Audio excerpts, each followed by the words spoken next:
I'm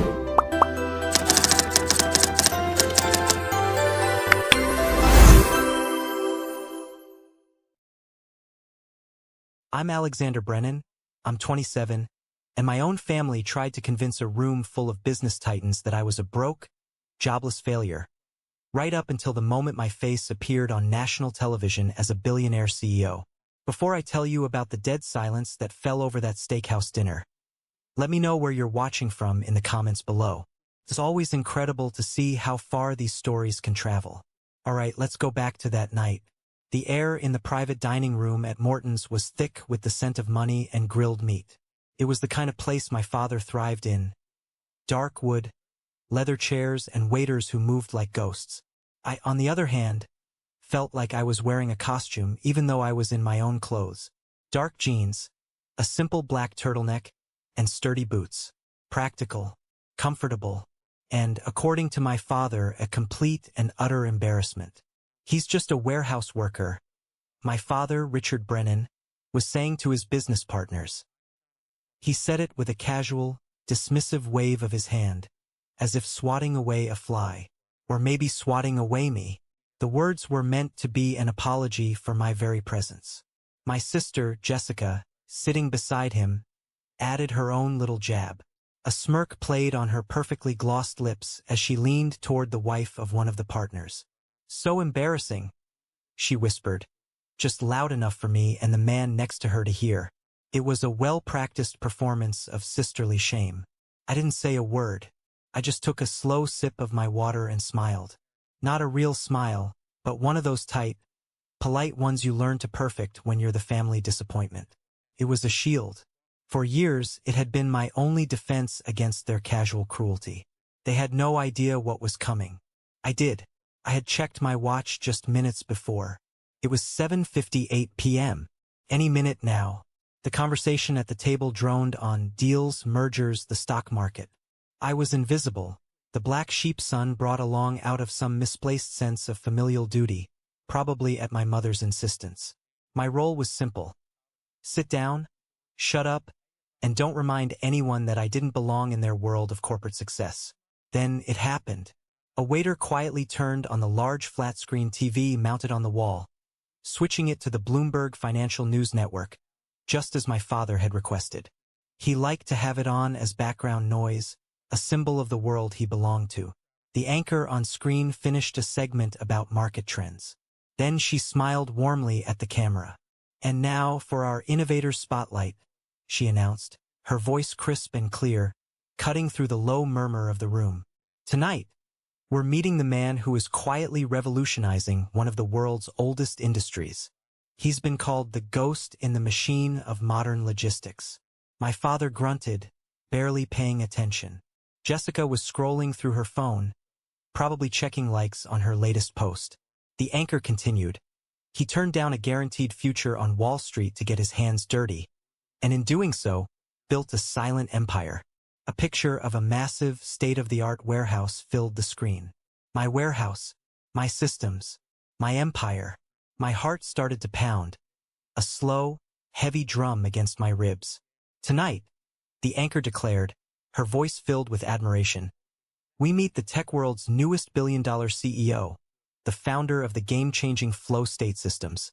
The camera cut to a shot of me sitting in my office, looking directly into the lens.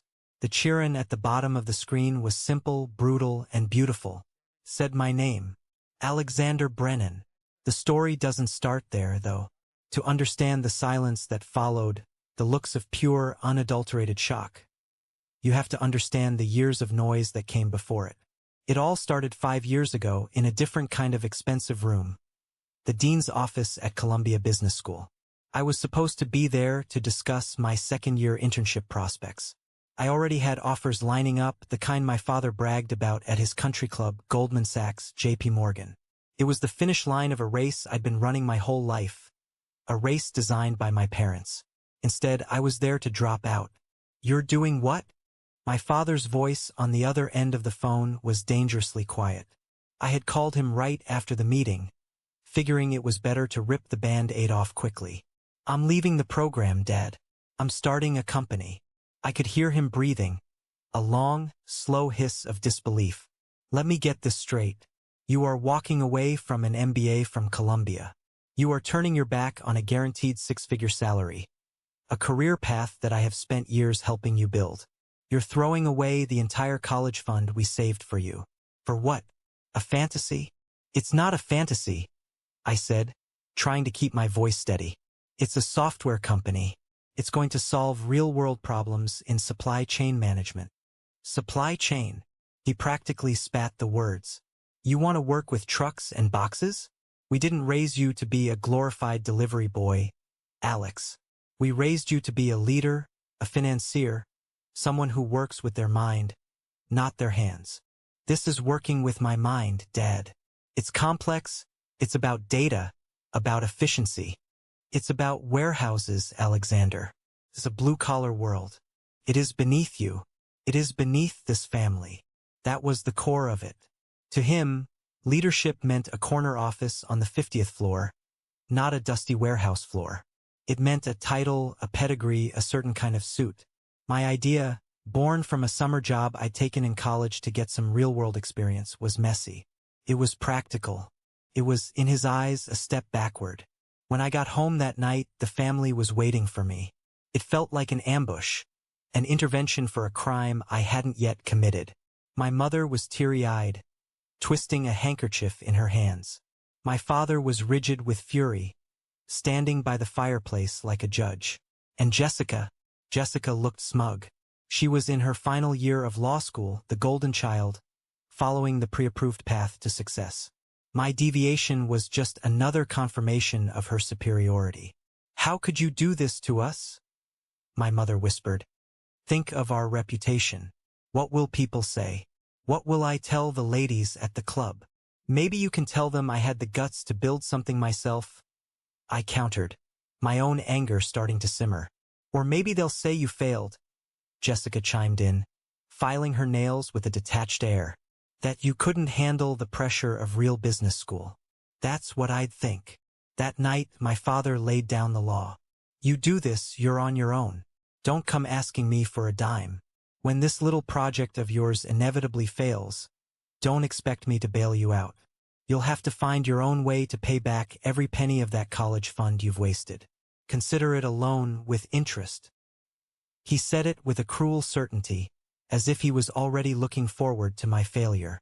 I looked at their faces, disappointed, angry, dismissive, and in that moment, something inside me hardened. The desire for their approval, a constant hum in the background of my life, went silent. It was replaced by a cold, hard resolve. I wasn't just building a company for myself anymore. I was building it to prove them wrong. I walked out of that house with my laptop, a few $1,000s in savings, and a fire in my gut. I told my father I'd pay him back with interest. He just laughed. It wasn't a kind sound. That was the last time I asked them for anything. I was determined to succeed on my own terms, no matter how dirty my hands got. And believe me, they were about to get very, very dirty. For the next year, my office was a series of warehouses across New Jersey and Pennsylvania. I didn't rent a desk. I got a job. I operated forklifts. I packed boxes. I ran inventory sheets until my eyes blurred. I wasn't playing at being a worker, as Jessica would later accuse me of. I was doing the work. I was living the problem I wanted to solve. I was learning the system from the inside out, finding every inefficiency, every bottleneck, every single point of failure that the guys in corner offices never saw. I remember one specific Tuesday at a massive distribution center outside of Allentown. It was chaos. A shipment of electronics had been mislabeled, sending half the picking crew to the wrong side of the 300,000 square foot facility. Tempers were flaring. The shift manager, a grizzled old guy named Sal, was about to blow a gasket. Orders were backing up. Money was being lost by the minute. While everyone was yelling, I was watching. I saw the flaw wasn't just the mislabeled pallet. It was the entire system. The inventory software was archaic. It updated in batches, not in real time. The pickers' routes were illogical, sending them crisscrossing the warehouse instead of following an optimized path. I spent my lunch break sketching out a new workflow on a greasy napkin. That night, instead of sleeping, I went home and coded a rudimentary simulation of my idea. A simple program that rerouted pickers based on real-time data. The next day, I showed it to Sal. He looked at my laptop, then at me, his eyes narrowed with suspicion. "You're the college kid, right? The one who quit some fancy school." "Yeah, that's me," I said. "And you think this little computer game is gonna fix my warehouse? Just give me one section," I pleaded. "Section C. Let 2 of your guys use my pick path for 1 shift. If it doesn't work, I'll clean the loading dock toilets for a month." Sal grunted, but something in my voice must have convinced him. He agreed. By the end of the shift, the 2 pickers in Section C had processed 30% more orders than anyone else. Sal just stared at the numbers on my screen, shaking his head slowly. He became my first believer. He didn't understand the code, but he understood the results. He started feeding me information, telling me about the deeper problems the corporate bigwigs never heard about. Meanwhile, the calls from my family were infrequent but always pointed. My Uncle Mark, my dad's brother, was the worst. He'd call under the guise of checking in. "So, Alex," he'd say, his voice oozing false concern, "still playing with trucks? Your sister just made junior partner at her firm. Big promotion. We're all so proud." Every conversation was a comparison. Jessica's rising salary. Jessica's new condo. Jessica's fancy corporate retreats. I was sleeping on a mattress on the floor of a tiny apartment in Astoria, my walls covered in whiteboards filled with complex algorithms. One call with Jessica stands out. I had just finished a brutal 16-hour shift helping Sal's team implement a beta version of my inventory system. I was exhausted, covered in grime, and just wanted to sleep. "I don't get it, Alex," she said, her voice like ice. "Why are you doing this to yourself? You look like a homeless person in the pictures Mom showed me. Don't you have any ambition?" "My ambition isn't to look successful, Jess," I told her, my voice hoarse. "It's to be successful. There's a difference." "Well, you could have fooled me," she scoffed. "Dad says you've lost your mind. He's telling everyone you're just taking some time off to find yourself. It's humiliating." I hung up the phone, the word humiliating echoing in my ears. I looked at my hands, stained with grease and dirt. I looked at the lines of code on my screen, a language only a few people in the world understood. They saw humiliation. I saw the foundation of an empire. They saw a failure. I saw a man willing to do what it takes. But their words were like tiny cuts. Individually, they were nothing, but over time, they bled. There were nights I'd lie awake, the doubt creeping in. What if they were right? What if I was just a fool with a laptop, chasing a dream that would never materialize? It was in those dark moments that I learned to use their doubt as fuel. Every condescending phone call just made me work harder. The lowest point came about 2 years in during Thanksgiving dinner. It was the first major family gathering I'd attended since dropping out. I had just secured my first small seed funding from a group of angel investors. Not much, but it was enough to hire my first 2 employees, Sarah and Ben, and get a real office, even if it was a glorified closet in Long Island City. I was proud. For the first time, Flow State Systems was more than just me and a laptop. I made the mistake of thinking my family might be proud, too. I tried to explain it to them over turkey and stuffing. "It's a logistics optimization platform," I said, trying to contain my excitement. "It uses AI to predict inventory needs and streamline warehouse workflow. We've already got 2 small clients, and they've seen a 15% increase in efficiency." My father just stared at me, his fork halfway to his mouth. "So, you're still in the warehouse business?" It wasn't a question. It was a verdict. My Uncle Mark laughed. "Let me get this straight. You got people to give you money so you can tell other people how to stack boxes better." The table chuckled. My Aunt Carol patted my hand. "Oh, that's nice, dear. It's good to have a hobby." I felt my face flush with heat. "It's not a hobby. It's a real company. We have employees, a payroll." "Oh, I'm sure it is," Jessica said, patting my arm in a show of mock sympathy. "Don't worry, Alex.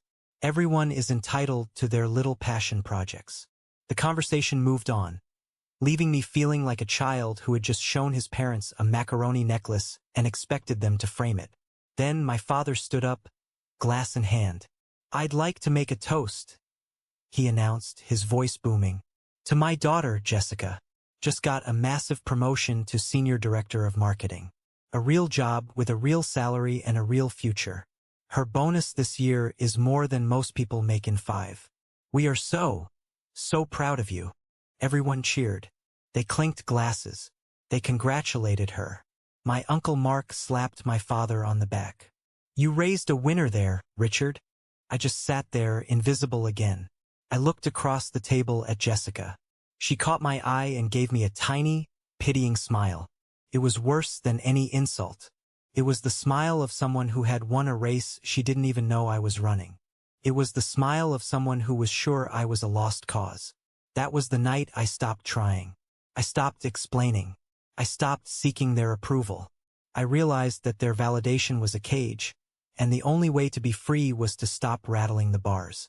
I built a wall inside myself that night. On my side of the wall, I would build my company.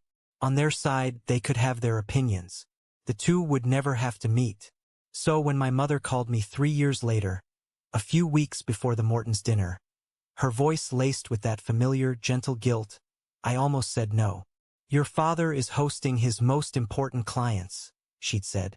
"It would mean so much to him if you were there, just for a few hours. Please, Alex." For me, I knew why she was asking.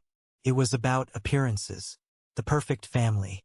But as I was about to refuse, a thought struck me. My company was on the verge of a massive public announcement. The Bloomberg interview was already filmed.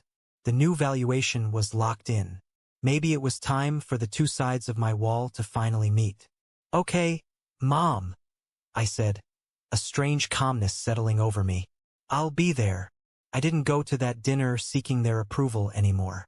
I went to that dinner to quietly and finally close a chapter of my life. I just didn't realize I'd be closing it with a billion-dollar explosion. Back to the present. We were seated at the long, polished mahogany table. The waiter had just taken our drink orders.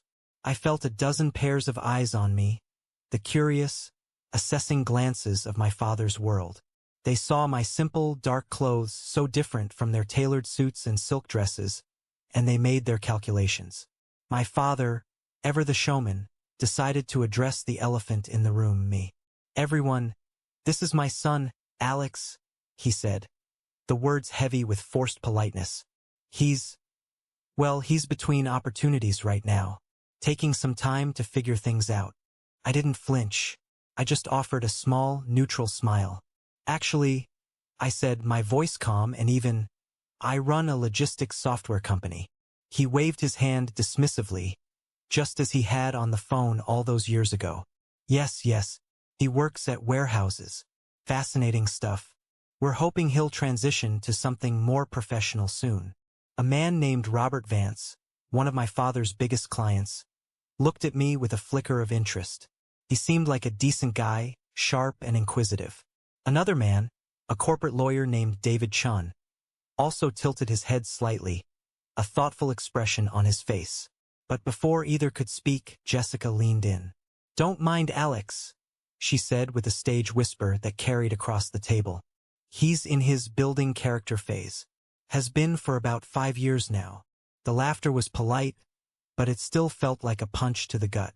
The old anger, the familiar sting of humiliation, began to bubble up inside me. But I pushed it down. Not tonight. Tonight I was just an observer. I was here to watch the final act of a play they had written. The waiter set a glass of expensive scotch in front of my father and a simple club soda in front of me. "Still not drinking?" my father asked, his tone implying it was another one of my strange, unsophisticated habits. "A man can't close a deal without a good scotch in his hand, son." "I have a major software deployment tonight," I said simply. "Need to keep a clear head." Jessica snorted. "A software deployment? Alex, you're not conducting a divorce settlement or launching a hostile takeover. You're probably just updating the inventory list for a shipment of toilet paper." I looked at her, really looked at her. Her life was a series of perfect Instagram posts, promotions, vacations in Tuscany, charity galas. Her success was shiny and easily understood. Mine was complex, hidden behind firewalls and lines of code, buried in the unglamorous heart of commerce. She didn't dismiss me because she was evil. She dismissed me because she couldn't comprehend a world where value wasn't measured by job titles and designer handbags. Something like that, I said, turning my attention to my club soda. There was no point in arguing. You can't explain the color blue to someone who has chosen to see the world in black and white. They had their narrative and they were sticking to it. But I had a secret, a narrative of my own, and it was about to go live to an audience of millions. The appetizers arrived, tuna tartare and shrimp cocktails. The conversation shifted to a new corporate merger, a topic where my father and his guests were on solid ground. I was content to remain silent, a ghost at the feast. But Robert Vance, the client, wasn't done with me. He turned to me, his expression genuinely curious. "Logistics software, you said?" he asked, ignoring my father's attempt to steer the conversation back to golf. "That's a tough space. Very competitive. What's your angle? Are you focusing on trucking routes? Shipping manifests?" For a moment, I was tempted to tell him everything. To talk about our proprietary AI, our predictive analytics, the way we were shaving millions off the operating costs of our clients. But then I looked at my father's face, tight with anxiety, and Jessica's, bored and impatient. It wasn't the time. "We focus on optimizing the last mile," I said, keeping it simple. "Making warehouse operations more efficient." "Fascinating," Robert said, leaning forward. "We have a massive supply chain. Our logistics budget is a nightmare. Keeps our lawyers busy, that's for sure. What kind of companies do you work with?" Before I could answer, my father jumped in, his laugh a little too loud. "Oh, it's mostly small, local businesses, Robert. Startup stuff. Alex is still getting his feet wet." He shot me a look, a clear warning. "Do not embarrass me. It's entry-level logistics work," he added, for good measure. "Helping them organize their inventory, that sort of thing." I could have told them. I could have mentioned that our biggest client was the fourth largest retailer in the entire country. I could have said that the software deployment I was monitoring tonight was for that very client, a multimillion-dollar deal that would onboard 47 of their distribution centers onto our platform simultaneously. I could have mentioned that Flow State Systems had 127 employees and was projected to do $340 million in revenue that year. But what would have been the point? They wouldn't have believed me. Their image of me was set in stone. I was the dropout, the failure, the boy playing with boxes. Any claim to the contrary would have been dismissed as a desperate lie. Jessica, sensing the conversation was lingering on me for too long, decided to deliver the killing blow. "Honestly, Robert, don't encourage him," she said, waving her fork dismissively. "He's been telling us he runs this huge company for years. But he still works out of his apartment and drives a beat-up old Honda." "I have an office in Long Island City," I corrected her calmly. 12,000 square feet. "And I drive a Honda because it's reliable, not because I can't afford something else." She just rolled her eyes, a perfect, theatrical expression of disbelief. "Sure you do, Alex. And I'm sure your salary is just fantastic. Tell me, does it even cover rent in this city?" The question hung in the air, a direct, vulgar challenge to my manhood and my success, all wrapped up in a condescending package. "I do all right," I said quietly. The conversation moved on, leaving me in the dust once again. But something had shifted. Robert Vance was looking at me differently, a thoughtful frown on his face. And across the table, the quiet lawyer, David Chun, had paused, his wine glass halfway to his lips. He had heard something that didn't quite add up. He heard the confidence in my voice, however quiet, and it contradicted the dismissive narrative my family was peddling.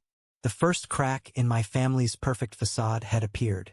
My phone buzzed in my pocket, a gentle, insistent vibration. I knew it was Sarah Jenkins, my CTO. The deployment was entering its critical phase. I had to check it. I discreetly pulled my phone out under the table, my thumb flying across the screen. A dashboard of metrics appeared.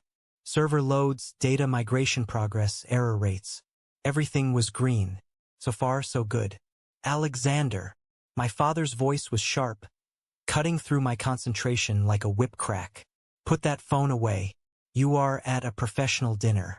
We are discussing multimillion-dollar deals, and you're playing with your phone like a teenager. Show some respect. All heads turned to me. I felt the familiar heat of shame creep up my neck. I was being scolded like a child in front of an audience. I'm sorry, I said, my voice level. I'm just monitoring a project for a client. What kind of project is so important it can't wait a few hours? He demanded, his voice rising. Is one of your box shipments late? I took a deep breath. We're migrating the entire West Coast distribution network for a national retailer onto our platform. It's a sensitive operation. Jessica laughed out loud. It was a brittle, ugly sound. Oh my God, you're still going with this? A national retailer? Who is it? Alex? The local dollar store? Are you helping them track their shipments of plastic toys? This was it. The moment where the old me would have argued, would have pleaded, would have desperately tried to make them see. The old me would have named the client, thrown out the contract value, anything to stop the humiliation. But the old me was gone. Something like that, I said again, my voice devoid of emotion. I typed a quick message to Sarah. Status? Her reply was instantaneous. Phase 1 complete. 47 centers online. 0 errors. Moving to Phase 2. You built a solid ship, Captain.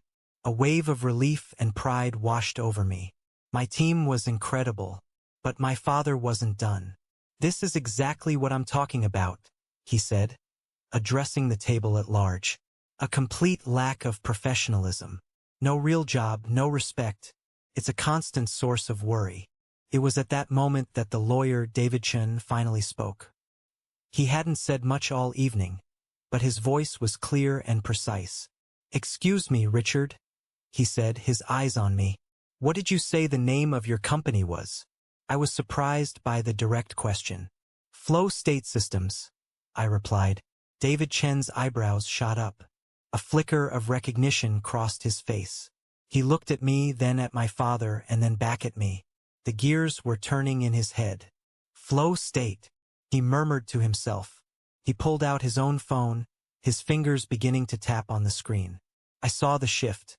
The power dynamic, for the first time all night, was no longer completely controlled by my father. An outside variable had been introduced. A piece of data that didn't fit their equation of my failure. I put my phone back in my pocket. I leaned back in my chair, and I made a decision. I wouldn't say another word to defend myself. I was done. The truth had its own momentum now. All I had to do was wait for it to arrive. The atmosphere at the table grew strange and heavy. My father tried to restart the conversation about the merger, but his words seemed to hang in the air, lacking their earlier authority. Jessica kept glancing nervously at David Chen, who was now scrolling intently through his phone. His brow furrowed in concentration. She tried to engage the woman next to her in some light gossip, but even that fell flat. It was a quiet, tense kind of chaos. The main performance, the public belittling of Alex Brennan, had been interrupted by a member of the audience who had decided to start fact-checking the program. I sat back and watched it all unfold. For the first time, I wasn't the one squirming. I wasn't the one feeling the heat of judgment. I felt a profound sense of calm. I had spent years building my company in the shadows, letting my work speak for itself. Tonight, the work was finally going to speak to them. Robert Vance tried to bridge the awkward silence. So, Richard, about that new zoning regulation, but his heart wasn't in it.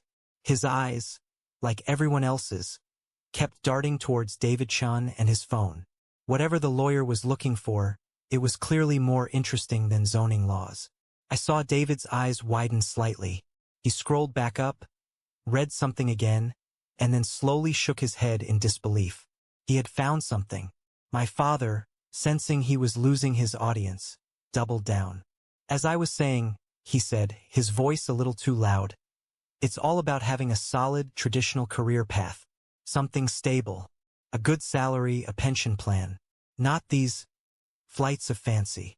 He gave me a pointed look. It was one last, desperate attempt to reinforce his narrative before it shattered completely.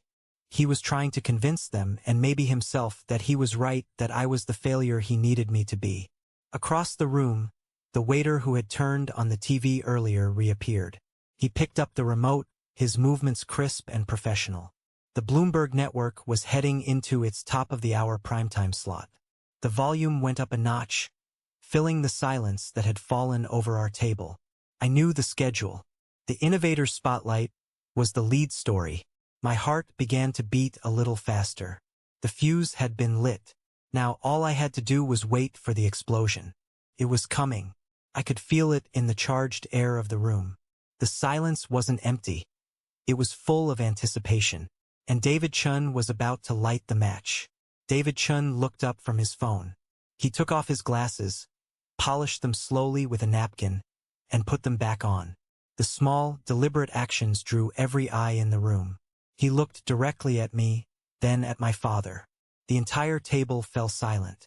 "Richard," David said, his voice cutting through the tension like a knife. "Your son is being modest." My father forced a laugh, a harsh, nervous sound.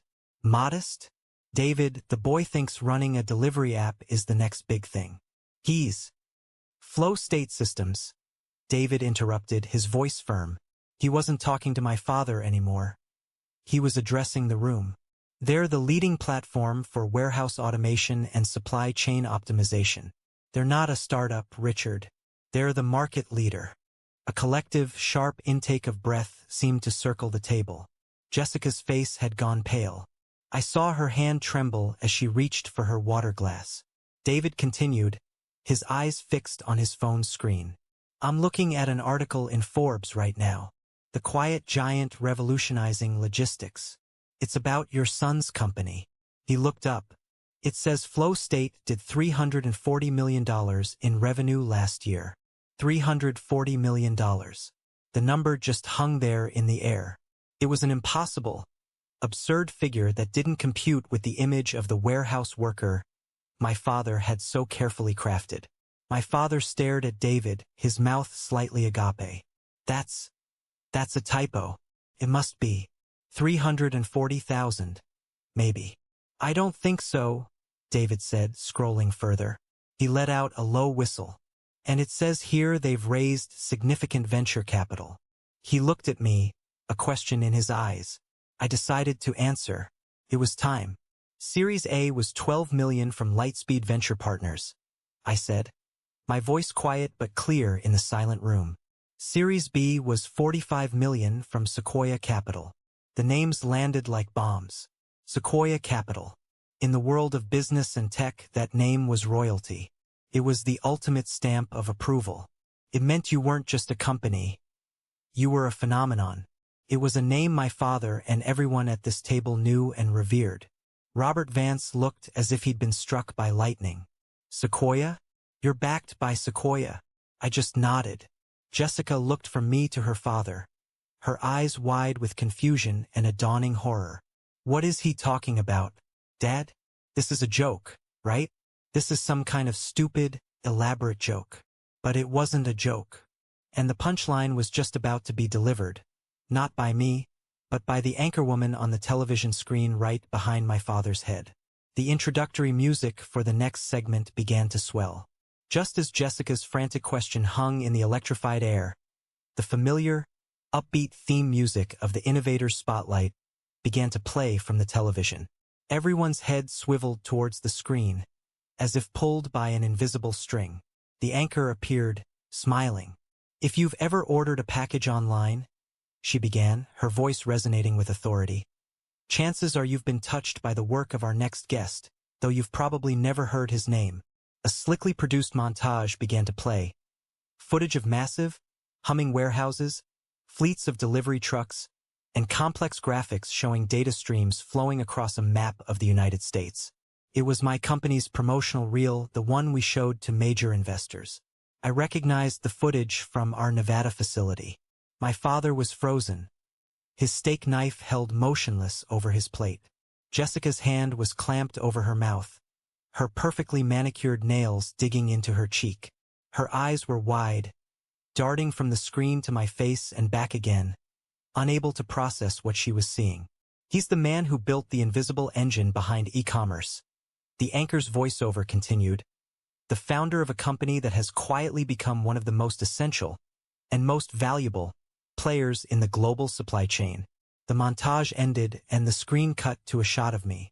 Not the me in the dark jeans sitting at their table, but the CEO me. I was in my office, a clean, modern space with floor-to-ceiling windows overlooking the city. I was wearing a crisp button-down shirt, no tie. I looked relaxed, confident, authoritative. I looked like a stranger to them. The anchor's voice returned. And the most remarkable part of this story? He's only 27 years old. I watched my father's face. The confusion, the disbelief. It was all melting away, replaced by a look of pure, slack-jawed shock. His entire perception of me, of his own son, was being systematically dismantled in front of his most important colleagues. This wasn't just a revelation. It was a public humiliation of his own judgment. Then came the final, devastating blow. The anchor looked directly into the camera, a note of awe in her voice. Flow State Systems has just closed a new round of funding, she announced, which now values the company at a staggering $1.3 billion. Billion. The word echoed in the silent room. It was a number so large, so far beyond their comprehension of me, that it felt like a physical force. It sucked the air out of the room. Jessica made a small, choking sound. Billion? She whispered, her voice trembling. Did she say, billion? The camera on the TV zoomed in on my face for the final word of the segment's introduction. The anchor's voice was filled with a dramatic flourish. Tonight, we talked to the man himself, the founder, the CEO, and with a 68% stake in his company, the tech world's newest billionaire, Alexander Brennan. My name, my full name, spoken with reverence on national television.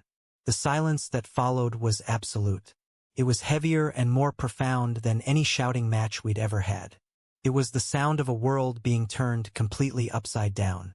It was the sound of their narrative, the one they had clung to for 5 long years, shattering into a million pieces. It was the sound of my new reality crashing down upon them. The interview began to play. I watched myself on screen talking about algorithms and automation, about the future of logistics. But I wasn't really listening to the words. I was watching my family. My father looked like he had aged 10 years in 10 seconds. His face was ashen, his eyes were wide and vacant. He was staring at the screen, at the son he never knew, and the foundation of his world was crumbling beneath him. All his metrics for success, the right schools, the right titles, the right connections, were suddenly rendered meaningless. His own son had achieved a level of success so monumental that it made his own considerable achievements look like a child's game. Jessica was crying. Silent tears were streaming down her face, ruining her expensive makeup. They weren't tears of pride. They were tears of shock, of confusion, and maybe, just maybe, of shame.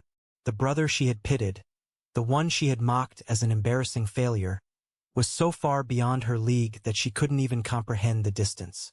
The entire social hierarchy of their family, with her at the top and me at the bottom, had just been obliterated. It was in that moment, at the absolute peak of this strange, painful, and deeply satisfying vindication, that my phone vibrated. A different kind of notification. It wasn't my CTO.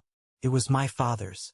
His phone, on the table next to his untouched plate of food, began to ring. The caller ID flashed on the screen, visible to everyone nearby. Charles Morrison, Dean, Columbia Business School. My father stared at the name as if it were a ghost. He fumbled for the phone, his hands shaking, and answered it. Charles? He croaked. Yes, I'm fine. What can I do for you? He listened, his face growing paler with every passing second. He kept glancing from the phone to me, his eyes filled with a new, terrifying kind of understanding. This wasn't a business call. It was something else. Yes, he finally managed to say, his voice barely a whisper. Yes, he's my son. He listened again, nodding numbly. I see. A donation? For For the entrepreneurship fund. He closed his eyes. I see. Yes. Thank you for calling. He hung up the phone, placing it back on the table with a clatter. He looked at me, and for the first time in my life, I saw fear in my father's eyes. That was the dean, he said to the silent table. He was calling to thank me, to thank our family. He swallowed hard. Alex just made a donation to the school's entrepreneurship program, the one he dropped out of. He took a ragged breath. $1.2 million. The second explosion right after the first. It wasn't just that I had money. It was that I was giving it away on a scale he couldn't imagine. I wasn't just a success. I was a philanthropist, a benefactor, a pillar of the very establishment he worshipped, the one he accused me of disrespecting. The interview on the TV ended. The screen cut to a commercial for a luxury car. The spell was broken, and the new reality began to sink in. This is the moment that changed everything, when I finally took back control of my own story. Thank you for staying with me this far, you're amazing. Please help me out by liking this video and commenting the number 1 down below, just so I know you've been on this journey with me. It doesn't just help more people find this story. It lets me know that my experiences mean something to someone out there. Your support is the biggest motivation for me to continue sharing the rest of this journey. The silence was finally shattered by the frantic buzzing of another phone. This time it was Robert Vance's. He glanced at the screen, his eyes widening. "It's my CEO," he said, a note of disbelief in his voice. He quickly typed a reply. A moment later, he looked up at me. His entire demeanor transformed. The polite curiosity was gone, replaced by an intense, almost desperate focus. "Alex," he said, his voice urgent. "My boss, the CEO of a Fortune 500 company, wants to know when you can meet. He wants to talk about a potential partnership. He says, and I quote, 'Do whatever it takes to get in a room with him.'" The whiplash was staggering. 10 minutes ago, I was the embarrassing son, the charity case. Now, I was the gatekeeper to a billion-dollar company, and a man my father deeply respected was practically begging for a meeting through his top lieutenant. My father just stared, speechless. He had spent the whole night trying to impress these men, and in a single moment, I had become the one they needed to impress. "Have him go through the proper channels?" I told Robert, my voice even. "There's an enterprise client form on our website. Our sales team will vet the application and get back to him." Robert looked taken aback. The website? "Alex, this is the CEO of—" "We have a process," I said simply, cutting him off gently. "We follow it for everyone. It's how we ensure we're a good fit for our partners." I wasn't trying to be arrogant. I was just being a CEO. This was how my business ran. But in that room, it was a declaration of power. I was not going to be swayed by the old boys club rules that my father lived by. The game had changed, and they were playing on my field now. My phone buzzed again. It was Sarah. Phase 2 complete. All systems stable. Deployment 100% successful. I typed back a simple reply. "Incredible work. Tell the team I'm on my way. Drinks are on me." A real smile, the first genuine one of the night, spread across my face. That text message, that was the real victory.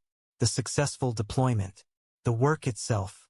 The thing I had been building in the dark for 5 years was running perfectly. That mattered more than the shocked faces around me. It was the real success. I folded my napkin and placed it on the table. The meal was over. As I stood up to leave, my father finally found his voice. "Alex, wait." He stood up, his chair scraping against the floor.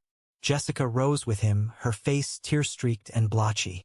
The powerful, confident businessman and his polished, perfect daughter looked small, lost, and utterly defeated. "Son, he started, his voice thick with emotion. "I had no idea. I am so sorry. I misjudged everything," he said, shaking his head. "I was a fool. An arrogant, blind fool. I was so wrapped up in what I thought success looked like. I never bothered to look at you." Jessica stepped forward, her hands twisting in front of her. "Alex, I've been horrible to you," she whispered, her voice cracking. For years. I mocked you. I dismissed you. I was petty and cruel. And I am so sorry. I looked at them, at their desperate, pleading faces. A part of me, the wounded part that had carried their judgment for so long, wanted to lash out. I wanted to yell, to ask them why it took $1 billion for them to see me. Why my hard work wasn't enough. Why my passion was a joke until it was validated by a news anchor. I wanted to hurt them the way they had hurt me. But looking at them, I didn't feel anger. I just felt a profound sense of sadness. A sadness for the years we had lost. For the relationship we could have had if they had just bothered to look past their own rigid definitions of success.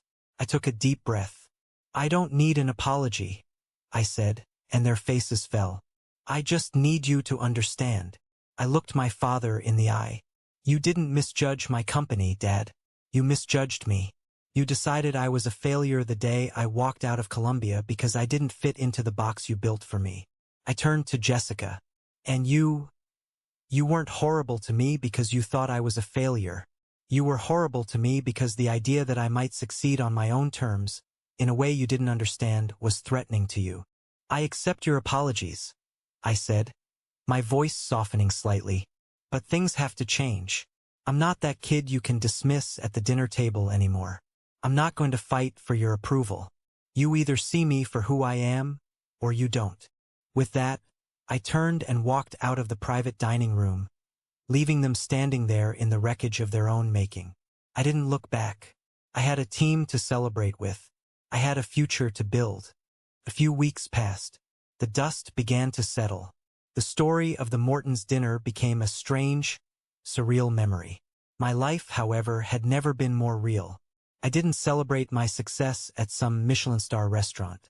I celebrated it at a loud, cheerful, slightly sticky pub in Long Island City, just a few blocks from our office. My team was there, all 127 of them that were local. The engineers, the salespeople, the logistics coordinators, the people who had believed in flow state when it was just an idea on a whiteboard in my tiny apartment. Sarah, my CTO and my very first hire, raised her beer glass. To Alex, she shouted over the din of the bar. The only CEO I know who can close a Series B funding round and still remember the name of the cleaning lady's kid. The room erupted in cheers. I laughed, feeling a warmth spread through my chest that no amount of money could ever buy. These people were my real family. They had seen me at my most stressed, at my most doubtful. They had shared cold pizzas with me at 3 a.m. while we worked through a system bug. They hadn't needed a Forbes article or a Bloomberg interview to believe in me. They just did. I spent the night moving through the crowd, talking to everyone. I talked with Ben, our head of data science, about a new machine learning model he was excited about. I talked with Maria from HR about her daughter's upcoming college applications. I arm wrestled with Dave from our server team and lost spectacularly. This was real. This was meaningful. This was the company culture I had dreamed of building. Later that night, as I was walking home through the quiet streets of Queens, my phone buzzed. I expected another email, another request for a meeting from a VC or a potential client. But it was a text from a number I hadn't heard from in a while. My mom. The message was short. We love you. We're so proud of you. We should have been proud all along. I stopped under a streetlight. I read the message again and again. It was the words I had longed to hear for 5 years. But now that they were here, they felt different. They were welcome, yes, but they weren't necessary anymore. My sense of self-worth was no longer tied to their approval. It was forged in warehouses and coded into my software. It was reflected in the respect of my team. I typed back a simple reply. I love you too, Mom. A single tear rolled down my cheek. Not a tear of sadness or even of vindication. It was a tear of release. I was finally free. The chapter was well and truly closed. The future was mine to write, and for the first time I felt like I had a family that might actually want to read it. My father called the next day. He didn't talk about business. He just asked me how I was. Really asked. It was a start. A week later, Jessica asked to meet me for coffee. It was the last thing I expected. I agreed, more out of curiosity than anything else. We met at a small, neutral cafe halfway between my office and her high-rise apartment. She looked different. The usual armor of confidence and designer clothes was still there, but her eyes were tired, uncertain. She fidgeted with her coffee cup, avoiding my gaze. "I haven't been able to sleep," she said finally, her voice small. "I keep replaying that night at the restaurant over and over in my head.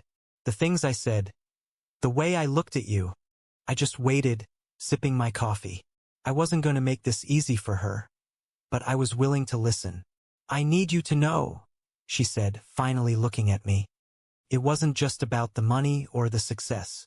I mean, it was, but it was more than that." She took a shaky breath. "I was jealous of you, Alex. I've always been jealous of you." I almost choked on my coffee. "Jealous? Of me? Jess, you were the golden child. You had everything. The grades, the praise, the clear path. I had the things they wanted." She corrected me, her voice bitter. "I had the good grades, the prestigious law school, the corporate promotion. I followed the playbook. I did everything I was supposed to do. I have a 6-figure salary, a beautiful apartment, and I am utterly, completely miserable." Her eyes welled up with tears. "But you were brave. You walked away from all of it. You had this crazy, impossible idea, and you were willing to get your hands dirty, to be laughed at, to have Dad threaten to cut you off from any inheritance. You were willing to fail, all for something you believed in." She looked down at her cup.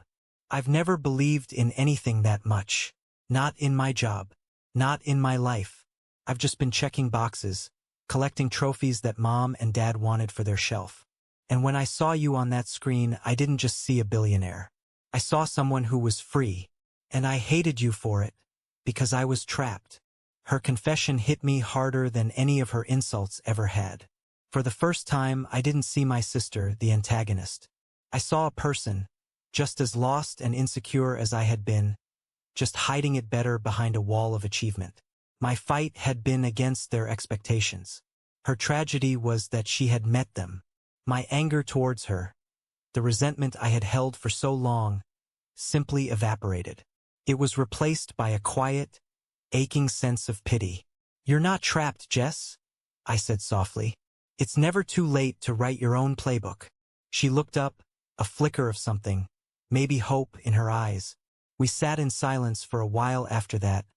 The unspoken truths of our lives finally laid bare between us. It wasn't a perfect resolution. It wouldn't magically erase years of hurt. But it was a start. It was the first honest conversation we'd had in our entire adult lives. And it was more valuable than any billion-dollar valuation. Today, I'm standing on the mezzanine level of our newest, fully automated fulfillment center in Nevada. Below me, a quiet symphony of robotics is playing out. Robotic arms glide with silent precision, sorting packages. Autonomous vehicles zip along designated paths, carrying goods from shelves to sorting stations. It's the physical manifestation of all those lines of code I wrote in my tiny apartment all those years ago. My relationship with my family is a work in progress. My dad is trying. He reads articles about supply chain management now. He asks me questions, clumsy but sincere. He's trying to learn my language. Jessica quit her marketing job. She's taking a sabbatical, traveling, trying to figure out what she actually wants from life. We really talk once a week. My mom just seems happier, lighter. The pressure is off. But as I stand here, watching my creation, I realize something profound. The moment of triumph wasn't at that steakhouse dinner. It wasn't seeing the shock on their faces or hearing the word billionaire attached to my name. Those were just moments of validation, fleeting and ultimately hollow. The real triumph is this: the hum of the servers, the quiet efficiency of the robots, the knowledge that a package will get to someone's doorstep a little faster, a little cheaper, a little more reliably because of the system my team and I built. It's the text from Sarah about a new breakthrough, the laughter in the pub with my team, the thank you note from a small business client whose company we helped save. The real success wasn't proving my doubters wrong. It was solving the problem I set out to solve.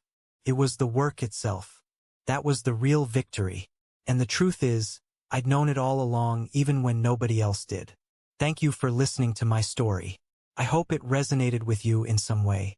The journey has been long, and it's far from over, but I'm grateful for every single step. I have a question for you all. Have you ever had a moment where you had to bet on yourself, even when no one else would? Let me know in the comments below. I read as many as I can. And if you'd like to hear more, don't forget to like this video and subscribe to the channel so you don't miss what's next. Thank you again. Good place to find a quality therapist is BetterHelp. Plus, they do a lot of the work for you. Literally, all you need to do is answer a few questions, and BetterHelp will match you with a fully qualified therapist online. They have an industry-leading match fulfillment rate, which is a fancy way of saying that they typically get it right the first time. But even if they don't, it's super simple to switch to another therapist. When life feels overwhelming, therapy can help. Sign up and get 10% off at betterhelp.com/JRE. That's betterhelp.com/JRE. I don't think you're risking your reputation at all. I think that's foolish thinking. Me neither. I think it's people that don't understand the times. Yeah. This is a different world. We're living in a world of information now, and you can't go by these false narratives that were adopted in the 1970s. Yep. And we're winning. I mean, I'm telling you what Americans for Ibogaine has done. And, you know, we started out, I tell people, I said, you talk about a small group of people. I think there were 6 of us. He's the CEO. I'm the chairman. We got Dr. Rulin, who's the secretary, Ann Claire Stapleton, the communications person, and then Marcus and Melanie Luttrell, Marcus's wife, are the other 2 members of our little board. And we were this small little group kind of going along and doing what we were doing. We were successful in the Texas legislature and what have you. But it's exploded now. We have ambassadors, Americans for Ibogaine ambassadors all over the United States now. People have seen what we've been able to do in Texas. Mississippi followed suit. They sent their governor a piece of legislation. I want you to talk about that. We're going to do the roll call here in a minute. Yeah, and just share with Joe and his audience just the great progress that's being made. And quite frankly, I think about Michael Dell when he was selling computers out of the trunk of his car back in the late 80s and then his college dormitory. AFI kind of found itself like that just a few months ago. And I'm not trying to say that, you know, we're Dell Computer today, but we are growing at such a leaps and bounds and you know, and having the resources that we need to be able to put our people in various places. I mean, you were in Cabo. I want you to tell them about the group that you met with in Cabo, and I mean, just 200 of these extraordinary people down there. He travels all over the country, and you know, and we have to have the resources to be able to do that, and you know, so I hope the folks that are listening are, you know, go to Americans for Ibogaine, and you know how to tell them how to do that, and help this organization, because this is what I'm going to do the rest of my life. I'm 76 years old. And this is what I hope the Lord gives me a lot of years to make a difference, because I know for a fact that what we're doing today, what you're helping us with, is making a difference. And if we can get these clinical trials to the conclusion, and, you know, thank you to the Lieutenant Governor and to the Speaker for what they committed to today. I mean, to know that we're going to be able to go forward now with these clinical trials to show the world exactly what we know, but so that the naysayers out there, the skeptic, can look at that and go, you know what? You can get 85% of the people who are hooked on opioids clean in 72 hours. Isn't that amazing? That's such a stunning thing to me. Dr. Gull Dolan, we were at South by Southwest